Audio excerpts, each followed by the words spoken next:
인생은 기쁨과 슬픔이라는 실로 얽히설키 이렇게 짜인 용단과 같습니다. 하나님의 은혜로 기뻐할 때도 있지만 예기치 못한 사고로 애통할 때도 있기 때문입니다. 그 중에서도 이 죽음의 병은 어떠한 방법으로도 해결할 수 없습니다. 과학의 발달로 또 생명을 창조할 수 없듯이 이 죽음의 문제를 인간 스스로 해결할 수 없음은 창조주와 피조물의 한계를 분명히 해주고 있는 것입니다.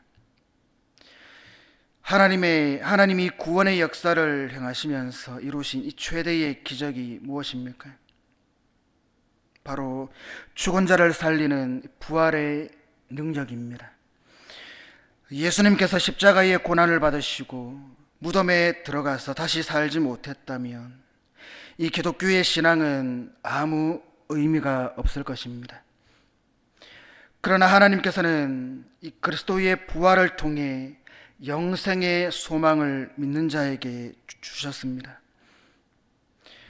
본문은 사르밧 과부의 아들이 병들어 죽게 되었을 때 엘리야가 하나님께 기도하여 그를 살린 사건입니다.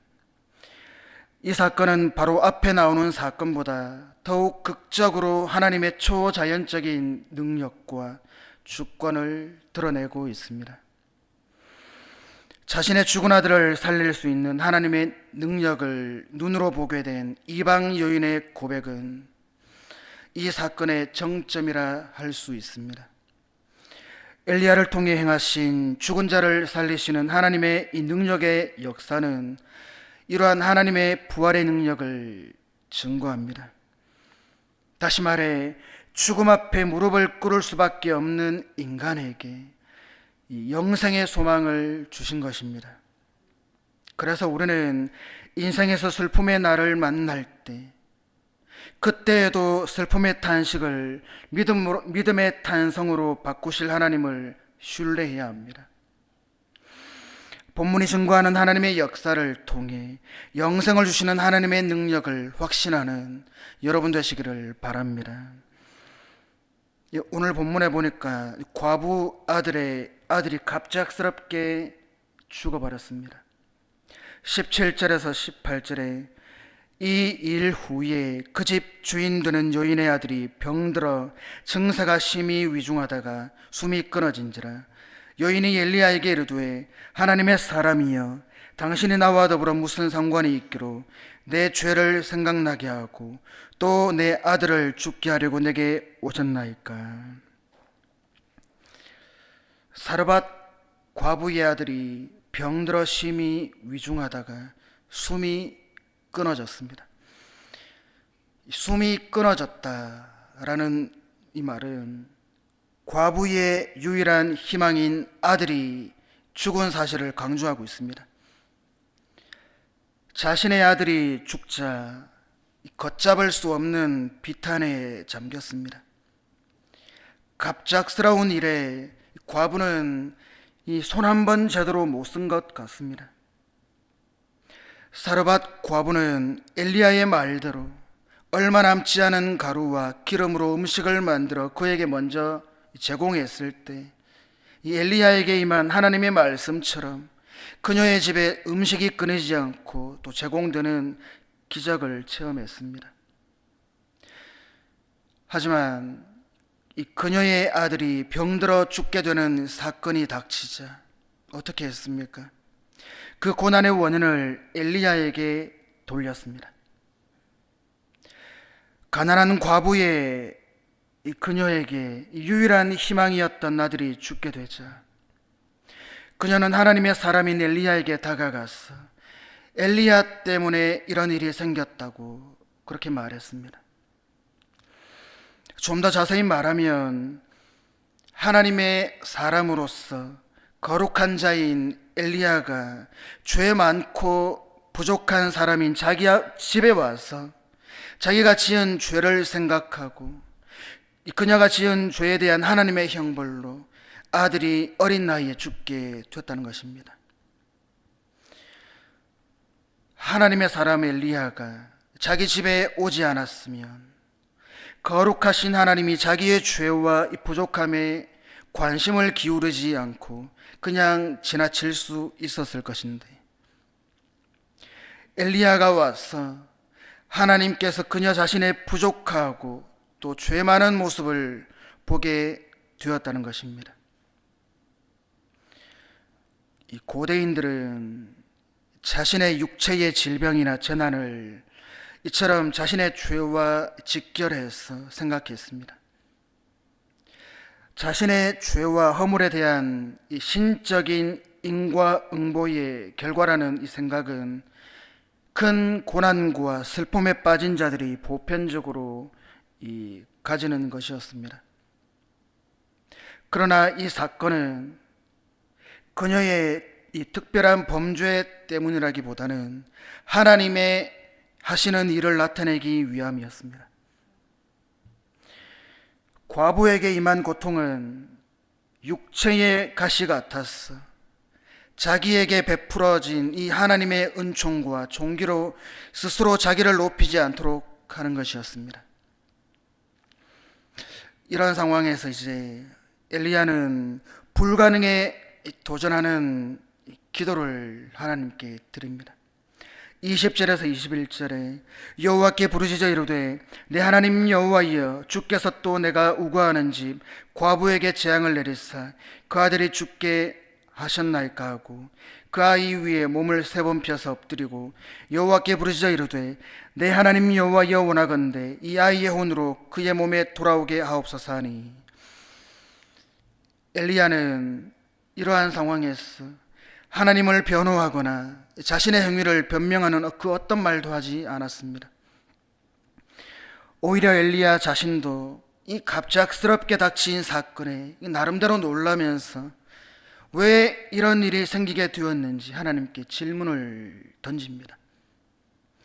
내 하나님 여호와여, 주께서 또 내가 우거하는 집 과부에게 재앙을 내리사 그 아들이 죽게 하셨나이까? 엘리야의 기도를 들어보면 다소 하나님께 따지는 듯한 그런 기분이 듭니다. 물론 과부의 아들이 죽은 것이 이 선지자의 책임은 아니지만 엘리야는 약간의 양심적인 부담을 느끼고 있었을 것입니다. 피난 중에 식사를 제공받으며 그 과부에게 은혜를 입고 있었는데 갑자기 그런 일을 당하였어 과부에게 원망을 듣고 보니 이 성직자의 양심에 이 민망스러운 일이 아닐 수 없었을 것입니다. 엘리야가 얼마나 속이 탔겠습니까? 그래서 마치 하나님께 따지듯이 그 아들을 살리기 위해 혼신의 힘을 다하여 하나님께 간절히 기도한 것 같습니다. 엘리야는 어쩌면 평소보다 더 열심히 기도했을 것입니다. 온 정성을 쏟아서 기도했을 것입니다. 엘리야는 아들의 갑작스러운 죽음으로 낭망하며 그 책임을 자신에게 돌리는 여인을 바라보며 구체적인 행동을 취했습니다. 그 죽은 아들을 달라고 하여서 그를 안고 자기가 머물고 있는 다락방으로 올라가서 자기 침상에 눕혔습니다. 이 다락방은 이 지붕에 있는 방인데 이 바깥쪽으로 해서 계단을 통해 올라갈 수 있는 그런 구조로 되어 있었습니다.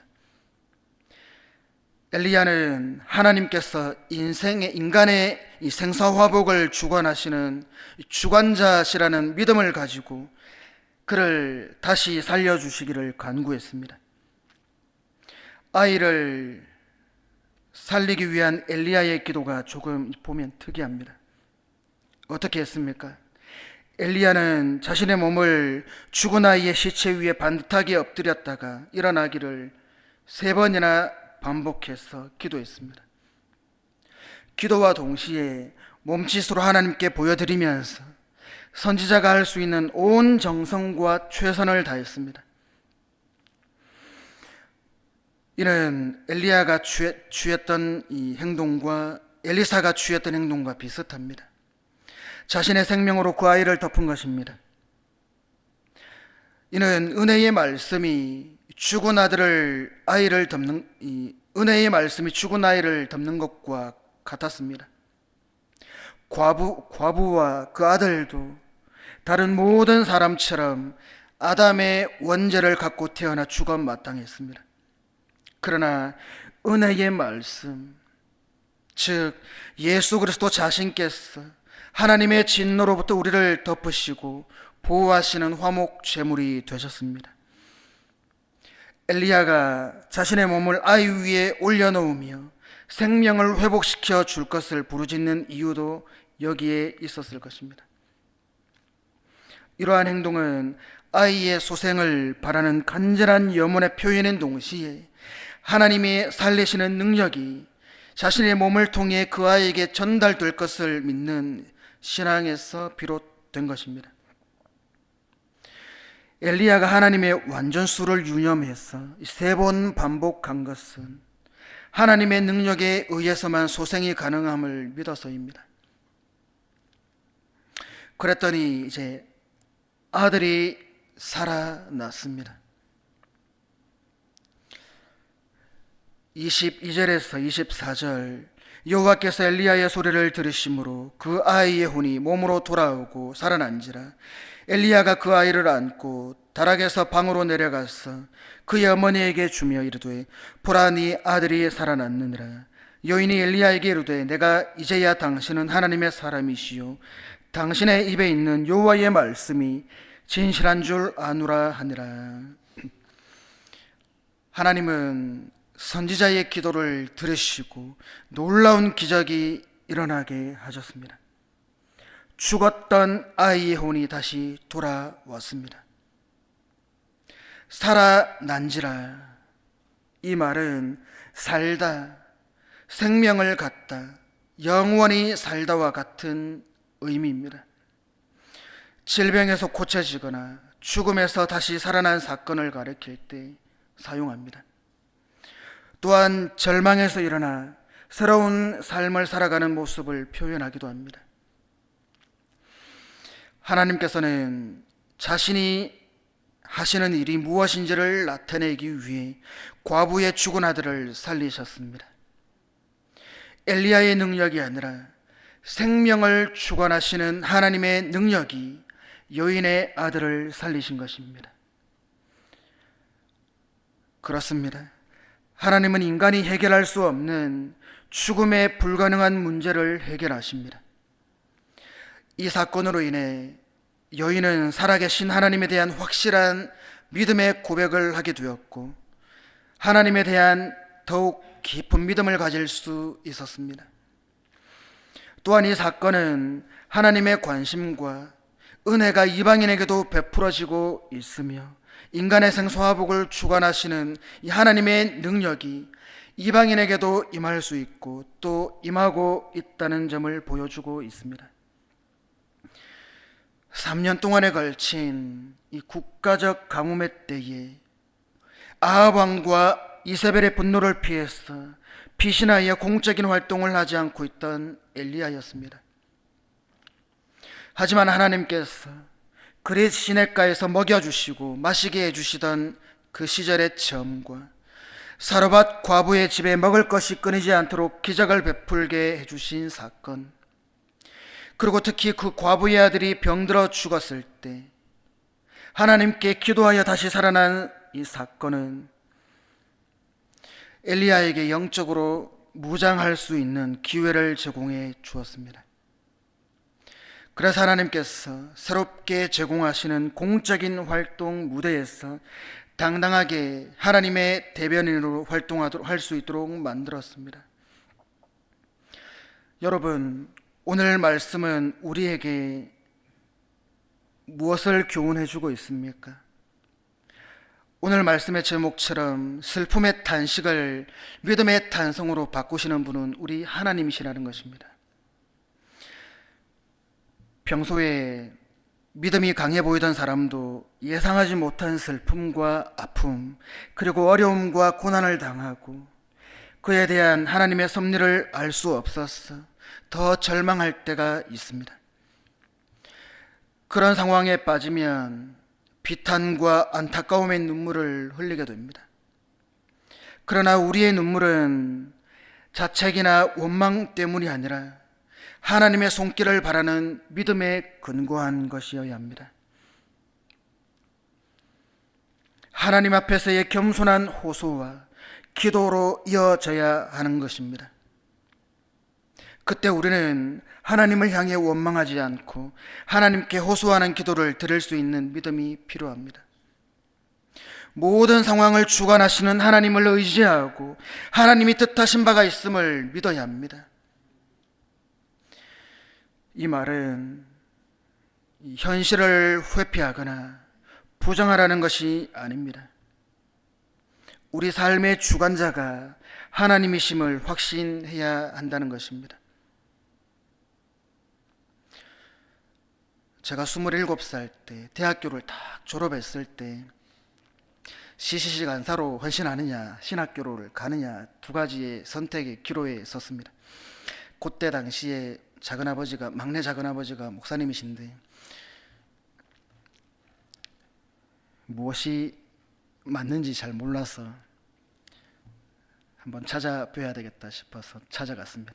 그때가 10월이었습니다. 10월 가을이었는데 물론 목사님의 입장에서 그런 말씀을 하셨는지 모르겠지만 CCG 간사를 하지 말라고 했습니다. 신학교를 가서 목사가 되라고 했는데 저는 귀담아 듣지 않았습니다. 2년 동안 훈련받아서 또 하나님께 그런 또 마음이 있는데 일단은 기도 받고는 왔는데 어쨌든 2년 동안 CCG 간사로 이제 또 헌신을 했고 그 당시에 작은아버지가 저에게는 참 큰 희망이었습니다.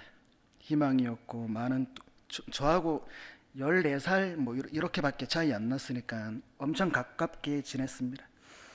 그런데 그 10월 첫째 주일인가 가서 찾아뵀는데 그 기도받았던 그 모습이 마지막이었습니다. 2007년 12월 31일 송구 영신 예배를 딱 인도하고 주무시다가 하나님께서 데려가셨습니다. 건강하셨는데 지금 생각해 보면 그때는 왜 데려가셨는가 하나님을 참 원망했습니다. 그 뒤로 저희 사촌 동생들 저뿐만이 아니라 사촌 동생들이 다 목사가 되었는데 많은 열매로 맺어졌습니다. 사람을 너무 의지하지 말라고 하신 것 같습니다.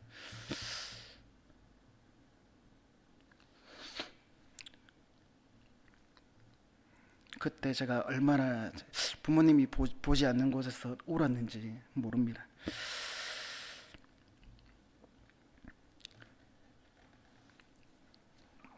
고린도전서 15장 14절에서 15절에 이렇게 말씀합니다. 그리스도께서 만일 다시 살아나지 못하셨으면 우리가 전파하는 것도 헛것이요 또 너희 믿음도 헛것이며 또 우리가 하나님의 거짓 증인으로 발견되리니 우리가 하나님이 그리스도를 다시 살리셨다고 증언하셨습니다. 만일 죽은 자가 다시 살아나는 일이 없으면 하나님이 그리스도를 다시 살리지 아니하셨으리라.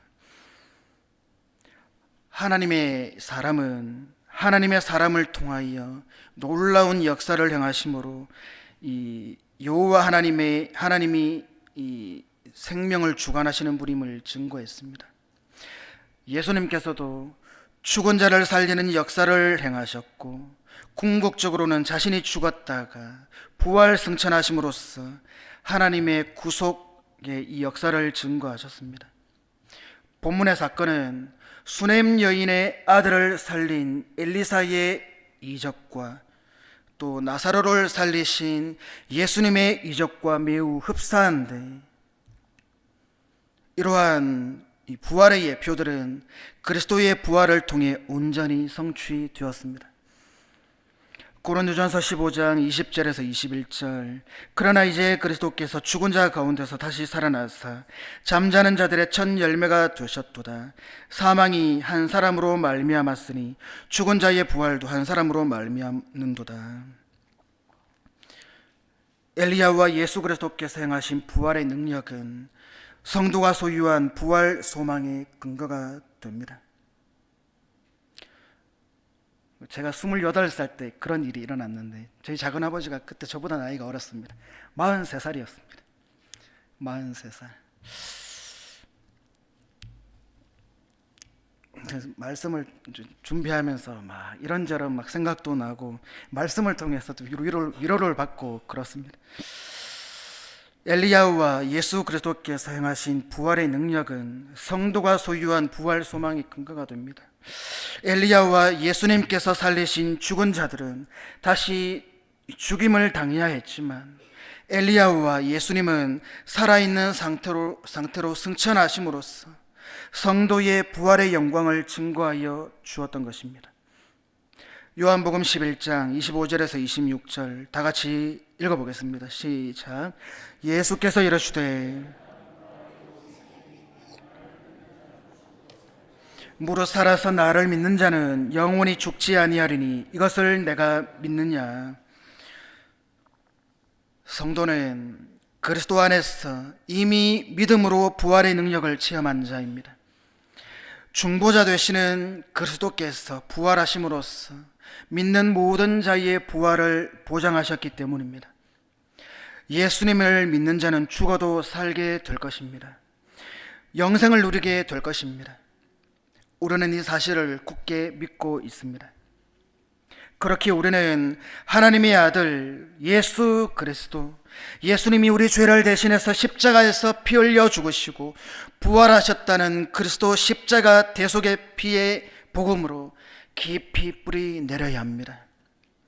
부활의 소망 가운데 사망 권세를 쥐고 있는 악한 사단과의 이 영적 전투에서 담대하게 싸워 승리를 거두는 그러한 능력의 삶을 살아가야 합니다.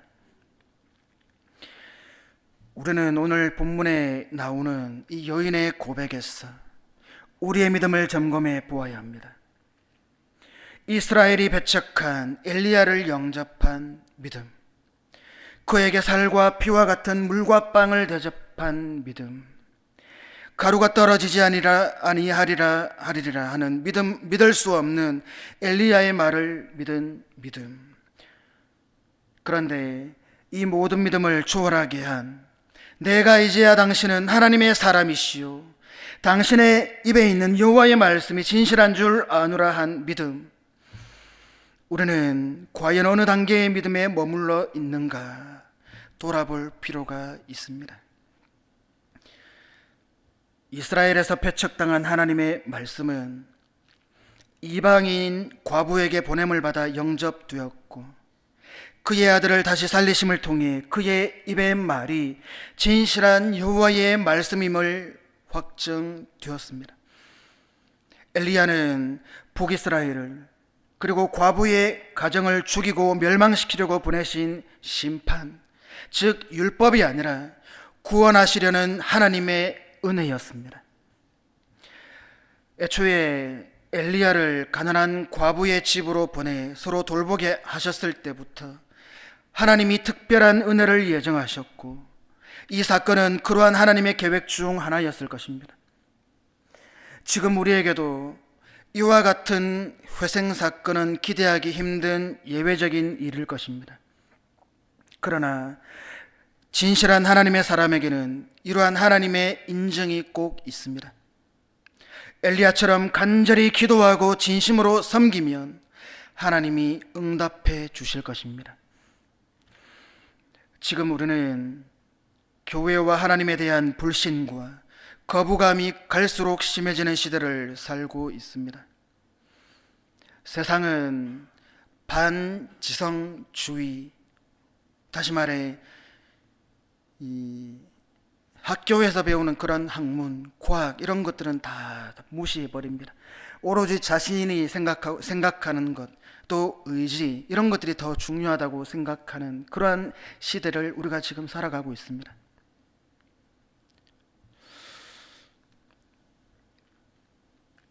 예수님의 부활이 단순히 교훈적인 이야기나 신화로 여겨지는 세상에서 우리는 예수님을 통해 영생을 주시는 하나님을 당당히 고백하며 살아가야 합니다.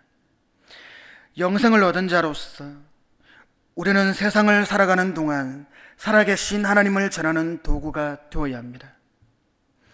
그러기 위해서는 개인으로서, 교회의 공동체로서 우리가 세상 사람과 구별된 모습으로 살아가고 있는지 점검해 보아야 합니다. 우리의 말과 행동은 하나님을 드러내는 도구가 되어야 합니다. 또한 우리는 하나님이 행하시는 초자연적인 기적의 역사를 믿어야 하지만 중요한 것은 무엇입니까? 그 말씀을 믿음으로 순종하는 것임을 잊지 말아야 합니다. 고린도 교회 성도들이 이 초자연적인 은사에만 관심이 집중되어 하나님의 말씀을 쫓아 행하지 못했기에 이 교회에 여러 가지 문제들이 생겼던 것을 우리는 보게 됩니다. 우리 또한 이와 같은 전철을 밟지 않도록 조심해야 합니다. 디모데후서 3장 16절에서 17절 모든 성경은 하나님의 감동으로 된 것으로 교훈과 책망과 바르게 함과 의로 교육하기에 유익하니 이는 하나님의 사람으로 온전하게 하며 모든 선한 일을 행할 능력을 갖추게 하려 함이라. 여러분 믿으십니까? 은사를 받아 기적의 역사를 행함에 있어서 기적 그 자체보다도 하나님의 말씀에 대한 확증을 주기 위한 것이어야 한다는 의미입니다. 하나님의 능력을 바로 사용함으로써 교회의 덕을 세우고 하나님의 영광을 밝히 드러내는 여러분 되시기를 바랍니다. 오늘 우리는 엘리야를 통하여서 죽은 자를 살리는 하나님의 기적의 역사가 갖는 의미를 살펴보았습니다. 성도는 그리스도 안에서 부활의 능력을 믿음으로 체험한 자로서 언제나 부활의 소망 가운데 거하며 하나님의 말씀을 쫓아 순종하는 경건의 능력을 소유해야 합니다. 하나님의 은사를 사용함에 있어서 말씀의 원리를 쫓아 하나님의 영광을 드러내야 합니다. 사르밧 과부는 하나님의 은혜와 기적을 체험하고 나니까 하나님의 종의 권위는 더욱 신장되었고 하나님의 말씀을 더욱 신뢰하게 되었습니다. 하나님은 죽은 아들을 안고 울던 그 여인에게 살아난 아들을 다시 안겨 주셨습니다. 마찬가지로 하나님은 우리에게 생명을 안겨 주셨습니다. 여러분이 눈물을 흘리고 슬퍼할 때에 하나님은 기쁨과 감격을 주시고 절망하고 괴로워할 때 희망과 용기를 주셨습니다. 여러분, 인생의 고통스러운 문제를 안고 있지 말고 하나님께 맡기시기를 바랍니다. 슬픔의 탄식을 믿음의 탄성으로 바꾸실 하나님을 신뢰하시기를 바랍니다. 여러분의 가족과 사업과 직장을 하나님께 맡길 때 놀라운 은혜와 기적을 체험하게 될 것입니다. 하나님의 역사를 통해 영생을 주시는 하나님의 능력을 확신하는 여러분 되시기를 주님의 이름으로 축원드립니다.